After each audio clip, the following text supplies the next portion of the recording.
Hey,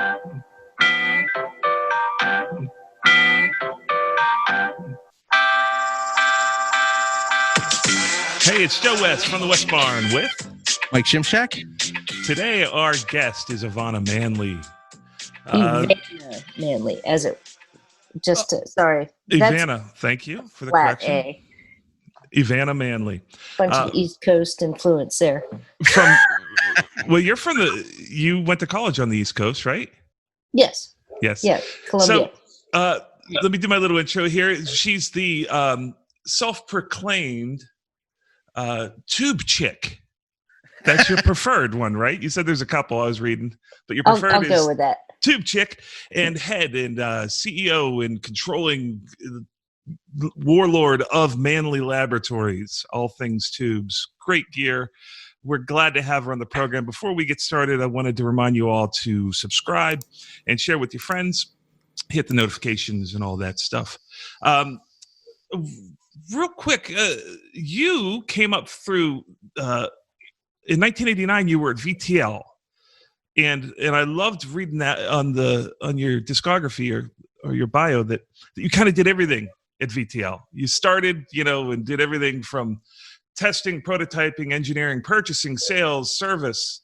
It was just the initial construction of everything. So you got to learn that business real well before you went over and started Manley Laboratories. And pardon me? Yes.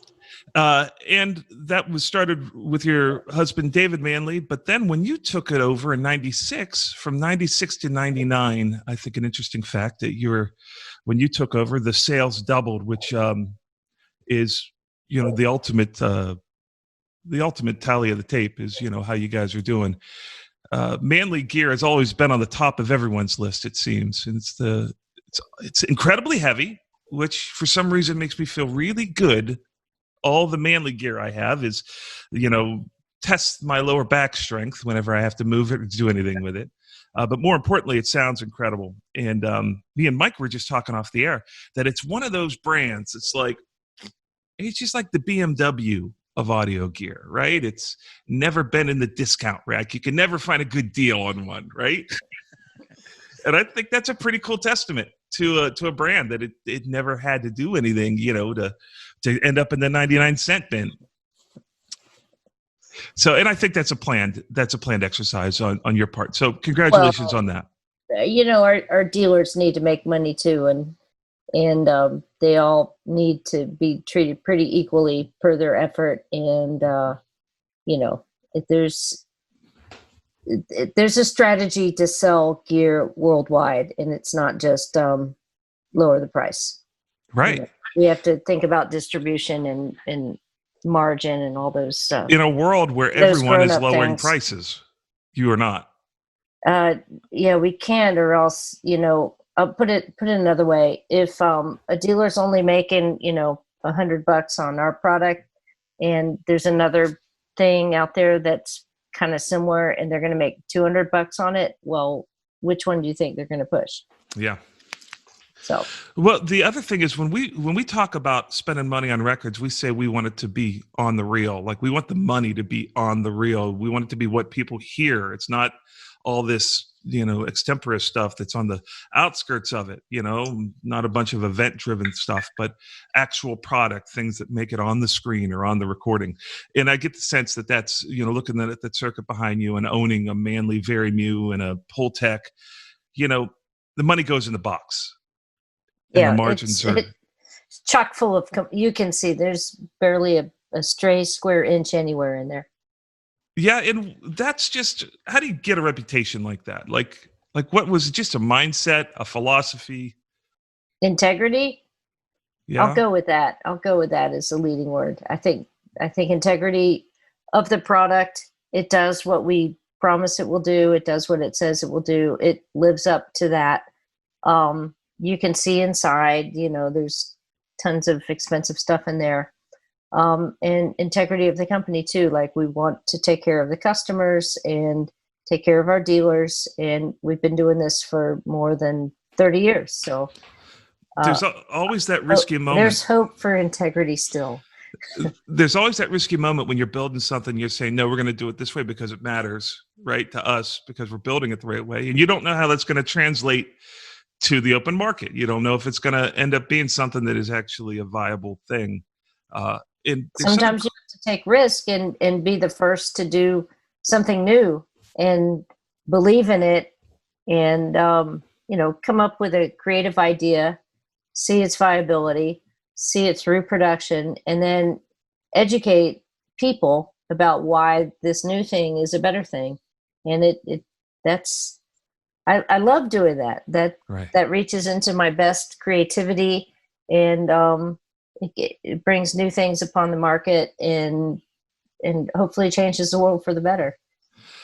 That's very much the same in our world. It's interesting when you see things that motivate and drive people to do things that are great, try to be great, make an attempt at doing something for the reason you set out to do it, not maybe the success of a marketplace, and then to see it win. So there's a very linear path, like as an artist and songwriter and record producer trying to make these records or write these songs or make these recordings, and you want to do them for the right reasons. You don't want to be the bubblegum, thing that is disposable and forgotten about.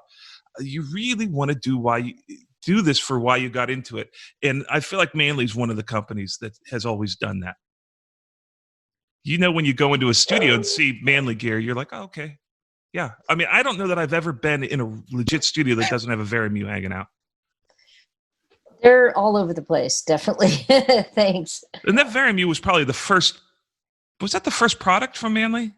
The first, the first pro audio product was actually the pro audio division of the company was actually started when the Scientologists, actually, they were seeking mic preamps. They had just bought a George Massenburg console out in their production facility out in Hemet, California, which is about an hour east of where the factory in Chino is. And they were seeking new mic pre's. So they pulled a couple hot designers at the time. I think maybe Mark Levinson and David Manley and a couple other people. And David submitted a mic preamp, and they chose that one. And then they ordered 60 of them. And that was a ton. That was a lot of units, right? So that basically started the pro audio division of then Vacuum Tube Logic of America.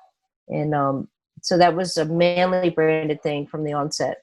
Okay. And after that, we did a Pultec kind of EQ. We called it the Enhanced Pultec. And things just started rolling from there. But the very first product was called the Manley Reference mic preamp. And you guys have never done a console. We've done little like 16x2 mixers, and actually 32 channel, but rack mixers. Oh yeah. But not yeah, there's one. I mean, we used to do a lot more kind of custom work than we do these days, but there does exist out there some Manley Pultec channels that were silk screened, vertically. And there does exist out there a Manley console with those things in it. Is that just insane, like, to even think about doing a console for Manley? Is that, like, at all on your radar?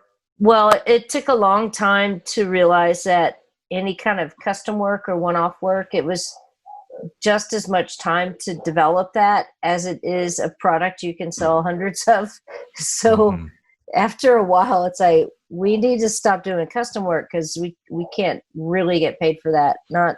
Not with the cost of engineering time. The engineering team is expensive, and we need to make sure that they're being efficient and working towards developing stuff that the company can see, ongoing revenue from years and years from now, right? That Vox box is about as close as it gets, right? I mean, you put 24 of those together and you got yourself a console.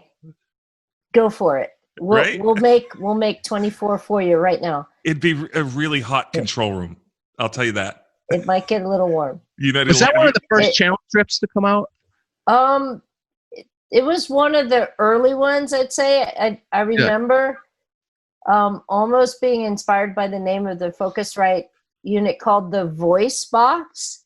And that one was already out on the market, as was the 737. I think also was already on the market. Okay.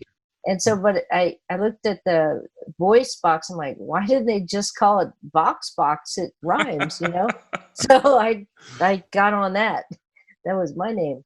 So and that, if I remember correctly, that has a mic pre, EQ, compressor, de-esser in it. yes, and second, the de-esser, you can take off the high frequency part of that and just make it a second limiter, a 10-to-1 That's cool. electro-optical limiter. Yeah. Out of all your products, what has been like the flagship or the one that is every year the biggest seller for you guys?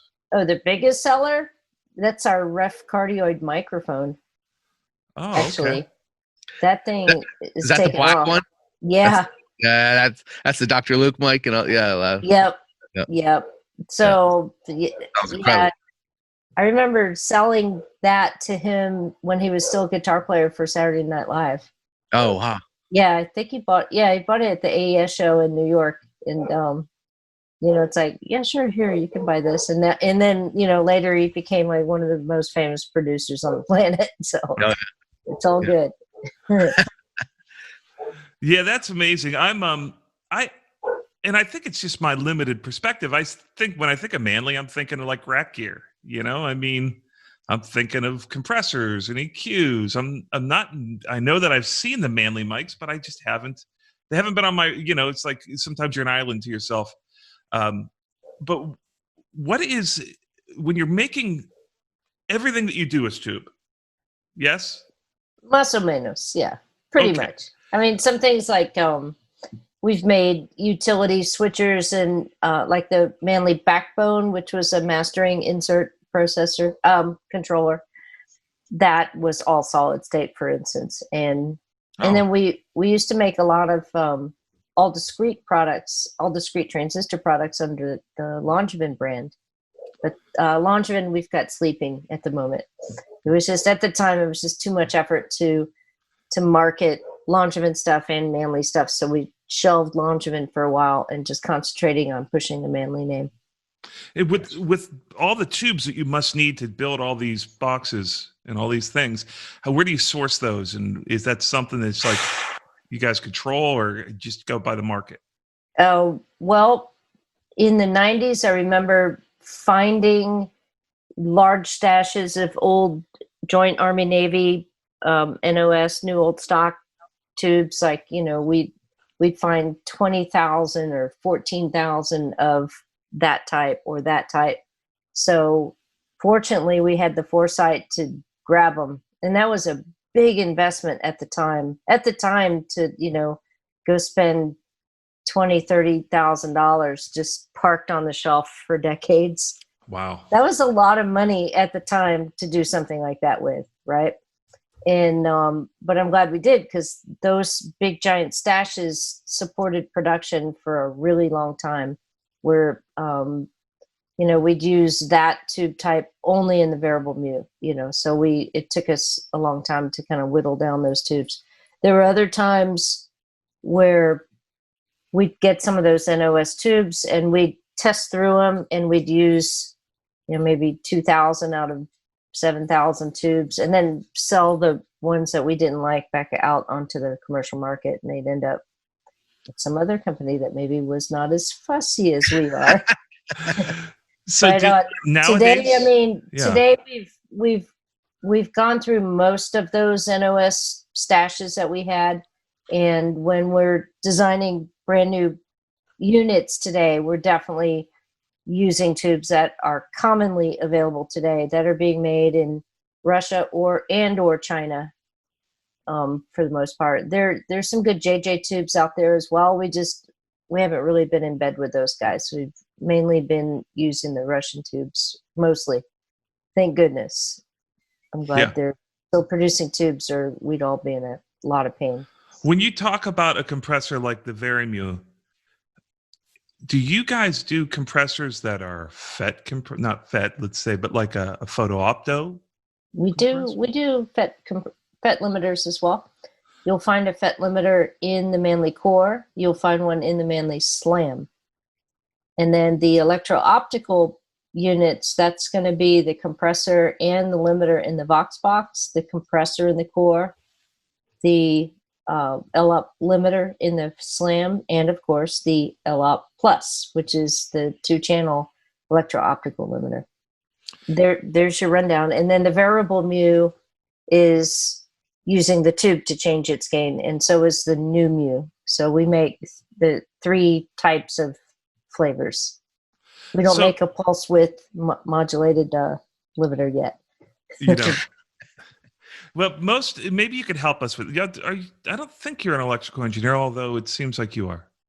Okay. I've been immersed in this stuff for 30 years, Right. so I could say that. I studied music. Well, help us with this. Okay. So with a VariMu compressor, the tube actually does the compression of the signal, correct? With the Manley Variable MU limiter compressor, the vacuum tube is the one changing its gain. In Correct. a photo opto cell, a little light does it, and then it inversely does the audio, yes? Well, it's even easier than that. The light drives a thing called a light-dependent resistor that changes its resistance according to how much light it's seeing. So then when that resistance changes, it acts like a volume control. It's a voltage divider. So it acts like you're turning up and down the volume, which is why that type of limiter is fairly inaudible. It doesn't have some inherent distortion of an active cell like a FET or a vacuum tube. And when folks are using LA2s, and for me, for probably a decade, I'm like, oh, it's a tube compressor, an LA2, because it's got tubes in it, but it's not really using a tube to compress it, which I thought was fairly interesting, like when you start to understand that there's actually, and then there's a VCA compression, and a FET would be a part of VCA compression, yes? Would be a type of the FET is also being biased in a way that it's changing how much it's amplifying. It's interesting that it's multiple ways to skin this cat, right? And there are more ways too. Ways that I'm not an expert in. I've always loved VariMu compressors. I love the Fairchild. I love some of the retro stuff, retro instruments, and of course the Manley. When I put my VariMu across my tube bus, there's never a version that I don't like it. I may not use it, right? Like I might go with another one because it has this other thing that I'm just like, okay, I want this mix to do that across the tube mix. But it's the only compressor that I own that when I put a tube mix through it, it always sounds better. Thank you. It's incredible. Thanks. Now tell us, how do you do that? What's the secret to that again? Well, it's a function of the type of circuitry it is. It's all balanced all the way through the circuit, push and pull. So that's what you call a differential circuit. And that kind of circuit can sound really big and holographic, definitely. Inherently, it's got more odd order harmonics. It's also transformer coupled in and out. So there are definitely giant blocks of that circuit that make it sound the way it does, for sure. It just has such a sound, maybe more than as much as the most unique gear that I own. Thanks. Most of the analog gear that I have is they're really unique sounding pieces. The genesis of that unit actually was not a Fairchild. And by the way, before the Manley Variable MU came out, those type of limiters were not called VariMu or Variable MU. That's like a word like Kleenex now. Variable MU is the name that David Manley put on the faceplate of the Manley unit. And I trademarked that. And if you look in history, and I'm barely old enough to even know about this stuff, but I've read books. Those type of limiters in the past were known as just, tube limiters. They didn't have this little nickname of VariMu, and they certainly weren't called Variable MU. That's our trademark for that. But it's become kind of like Kleenex. Sure has.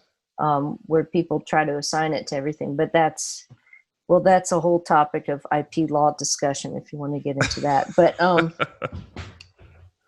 the genesis of that unit was actually a Danish cassette broadcast limiter called a DISA 103, I think it was. So that was the unit that David Manley had kicking around, and reverse engineered that, and then worked with another engineer named Richard, who just passed away this summer, actually, I saw, to change up some of the sidechain control circuitry and stuff like that. But the inspiration for the Manley Variable MU came out of that very obscure little Danish broadcast limiter.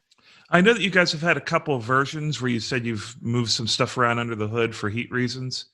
Is there a way to tell which version I have? Yes.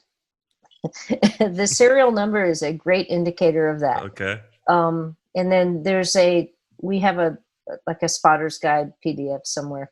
Okay, I'll look it up. That we can provide if you fill in the service request form on our website, you can be told what you have.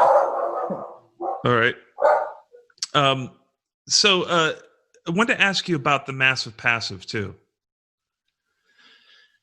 I'm not used to seeing lights on passive things. Electricity going through them. Passive to us in the audio industry means that you necessarily wouldn't need to put any power to it. It's all deductive, right? It's a passive unit. It's not active. Sure. And in the old days, you would have had little amplifier blocks that you could put in front or after some kind of passive thing to make up the gain again. So you just don't go down, down, down, and all of a sudden you're living in -70 world, and you're like, how do I crawl back up? when you look at that box, it's like, oh, you can boost. You can't do that with a passive EQ. Well, okay, so boost means that you never were cutting anything, right? Right. And then 0 would be your, -20, and then cut would be your -40, you see. And then in the massive passive, there's actually 2 different stages of reamplification, and buffering too, because the impedances that the EQ works at are very different from the impedances that the tubes like to see. So you've got to, and the world likes to see, you've got to let the EQ do its thing and then reamplify it, and let some more EQ parts do its thing, and then reamplify and buffer that so the outside world can deal with it. So tell me if I'm wrong. So if I go to the 1K on your mid frequency and I boost it 20 dB, I'm actually putting shelves in and lowering everything else. That's my assumption. No? Yeah. At that point, then you're not cutting anything at that frequency. That's correct. And then it's shaping around that. So it's equivalent. Or you can make it a shelf. Yeah. So we have the ability to control both sides of that curve. And I guess all the gain staging or all the amplification that is active in that box is just to amplify and get signals out and And those are done with. I lost you. Come back. Yes. so you don't have something at -70 coming out the end of the box. You need a mic 3 to get it back up. Yeah, except maybe the noise is down, below -70. We hope. So, and that's all done with tubes and transformers and. Tubes, and there is there's 2 little transistors or FETs, I can't even remember now, in the input to help with the impedance conversion, actually. And why do some of the Manley boxes have detents, meaning the little clickable pop, pop, pop, pop, so you're at +2, +4, +6, and some don't? Like I have the Pultec EQ, that's the 2-space one. Mm-hmm. Right, high and low, like the PEQ, whatever it was, the 2-channel one. Yeah. Mine is an infinite resolution. Those are pots. Those are smooth pots. What makes your decision between a detented pot and a smooth infinite pot? Well, we've built mastering versions over the years, and where things might have half dB steps. So that traditionally has been done with say 24 position gray hole switches, and you load little resistors on there, and so you have a big old switch. And then in the massive passive mastering version, it was going to be so expensive to put in, 16 32 gray hole switches. Plus they physically wouldn't fit in the layout that we had. Like they're too wide for each band card. So in that case, one of our engineers developed a little knob that has a ball and spring, and the ball rides in these little holes and creates a mechanically detented feel that we install that knob over the pot. So it gives you a repeatable place on the pot, where you're switching into. So it kind of acts like a switch in that way. But it was, it was a viable way to be able to produce a repeatable spot specifically for mastering engineers. Right. The filters are also higher and lower to solve problems, not make telephone, tones, because you don't need to do that in mastering. I assume that those are just exponentially more expensive because those boxes usually were a lot more money, the D10 switch boxes. If something costs, $10 more to make, it's going to cost, $40 more or so on a retail level, right? Everything's right. Just, can we see there? Everything's just calculated. Prices aren't just assigned by, whatever somebody feels like that day. Yeah. It's a linear equation. Right. I get it. Yeah. I get it. We were talking earlier about the Manley versions on the UAD platform. I believe Massive Passive was one of the very first ones they did, right? I remember that super early. Is that correct? What was the first one they did? Was it the Massive Passive? Yeah, I guess it was. I remember very early on people raving about the sound. You got to hear this thing. How did that come about for a company that's obviously so hardware based? I mean, it came about slowly. I was very slow to embrace that whole plugin thing because it's easy to think of it like, oh my goodness, everyone's just going to buy software things and then we'll be out of business because no one will build hardware. So I had to really kind of study that before I jumped into it. And what I found really is adding the plugins into the market. You can think of it, a $300 plugin, which no one pays. They pay a lot less than that. It's the entry level thing, or it's the demo version. And then, sometimes we try to have a middle price something like, say, the new MU is less expensive than the big guy, the variable MU. So NUA also makes a variable MU plugin as well. So you've got 3 layers in the market, which is cool.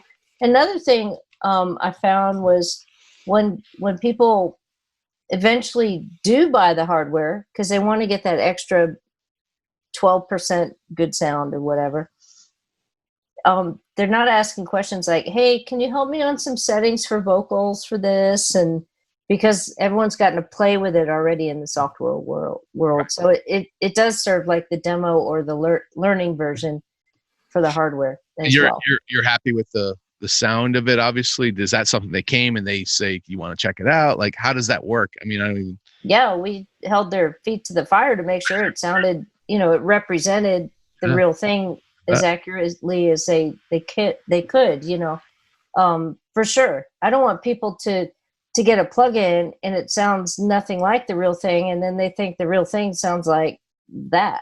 Right, yeah. And then they're never going to buy the real thing or they'll be disappointed. No, they're very accurate representations. Like I said, the difference is, probably, listening to people talk about it. I just make this number up. Like the plugin is like 88% of the real one. Right. But it's pretty good though. It's all right. Yeah, it's cool. That's an interesting way to look at it too. Like when you started to explain it, I was like, okay, I get it.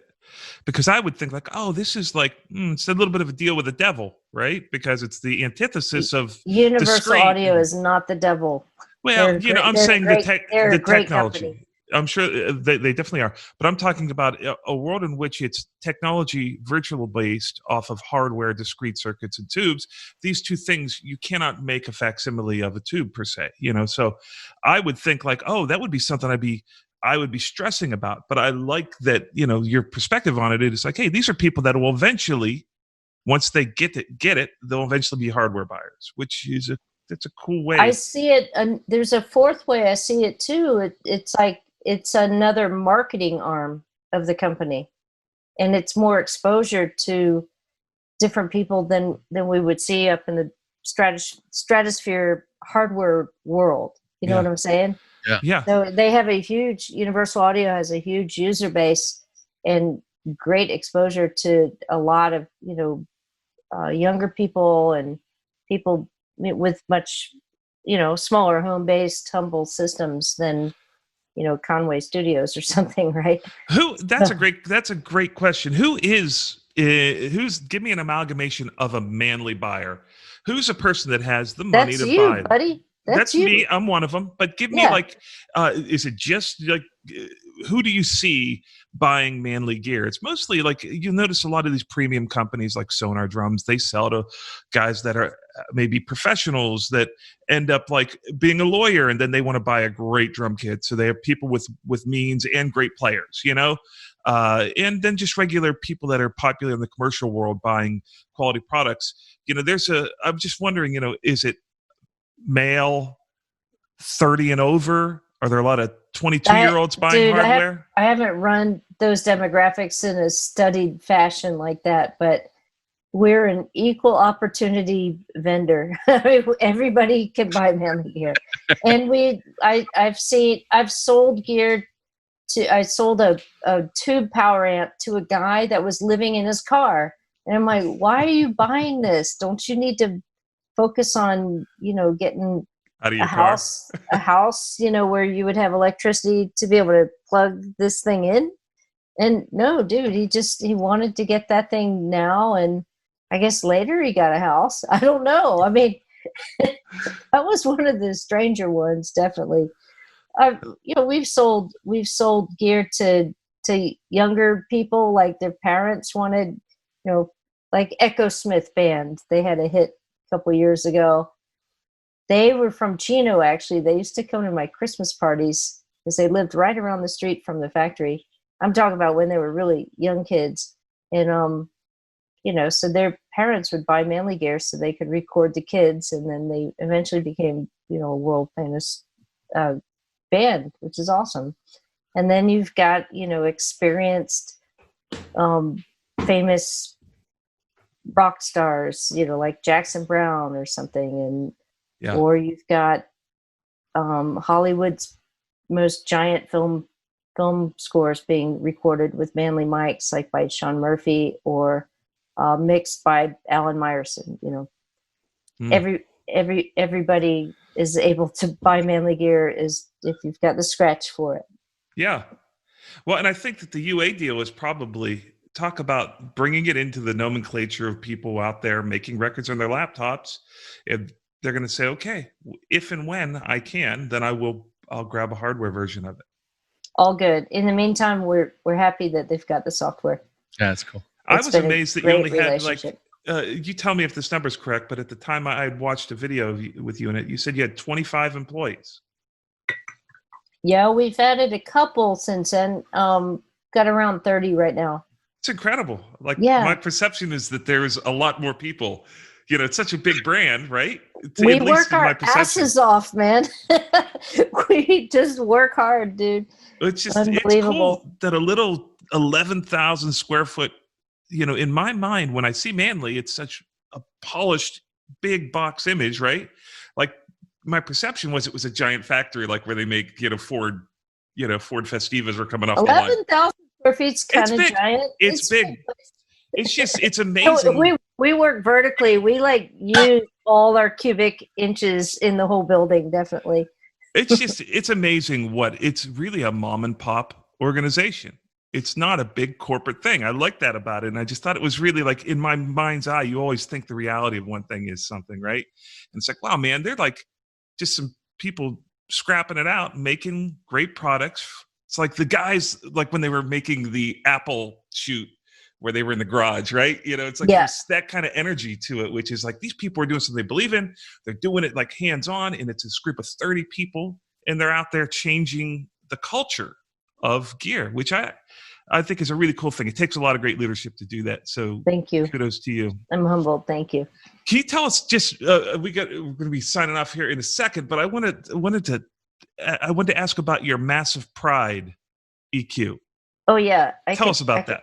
I can actually change. I do have a picture of it in my virtual backgrounds here, which I'll just switch to. Ta-da! That's amazing. That's incredible. So, this came out of my shipping guy in January. Pat, he said I was just like flying into the factory to grab some stuff. It was like right around the NAMM show, and I walked in the back door, and he says, "Hey, you should make a rainbow version of the Massive Passive." So I think because he saw the 8 repeating ovals, and he just came up with that. And at that moment, I'm like, oh, yeah, hell, we should do it for Pride Month in June. So we had months to plan this and get it ready. And then, it was after Blackout Tuesday that Universal asked us if we would donate our proceeds from the day also to the NAACP and the Justice Initiative. And I'm like, yeah, for sure. That's a great idea. And then I put it together. It's like, this Massive Pride thing, we should donate proceeds from the sales to an awesome campaign, an awesome charity. And I picked the Human Rights Campaign for that. So we donated $600 per unit, which is most of our profit. And we sold 50 units. We capped it at 50, so I wrote a $30,000 check to the HRC, which is great. Wild. Yeah. So, and they sold out instantly around the world. Like we could have built 200 of them and sold them out instantly too. Very cool looking. Thanks. Here, I'll get out of the way and let you. That looks great. Let you it some more. That was a limited run. There's only a certain amount of those out. Only 50. Yeah, we totally capped it at 50. No lies. Oh, wow. That's great. Yeah. So it looks great too. I love the colors on it. Who would think that you would like all those bright colors on like a piece of pro audio gear? George Massenberg reminded me, he's got colorful knobs on the 8200. He does. But That's anyway, it came out really great. And it also made me realize, some of the potential that we have, not just building gear, but doing something good for the world, for the planet, for the community. This whole thing with acceptance and, love for all and equality for all. That means a lot for me too, especially in these times. Yes. Yeah. So. Well, that's a great idea. It definitely is eye-catching. It's like it just pops off of any screen I've ever seen it on. Thanks. Well, thank you so much for coming on with us, telling us about you and your Manley gear. Thank you for having me. I'm honored. It's so cool whenever somebody who runs a company is like brave enough to put themselves into, like, it's their thing. You've committed to it. If Manley fails, you feel probably pretty awful as a person, right? I mean, it's like you take it personally. No. Well, it's not going to fail under my watch. I can't let that happen. But my point being is that, it's like you pour a little bit of yourself into the boxes. A lot of myself in the boxes. Yeah. Definitely. So thank you. Not a lot of people are willing to do that. So bravo on that. And we appreciate you coming on and spending some time with us. Thanks, guys. Nice to see y'all. Thank you. Awesome. So signing off from the West Barn, it's Joe West and Mike Shimshack.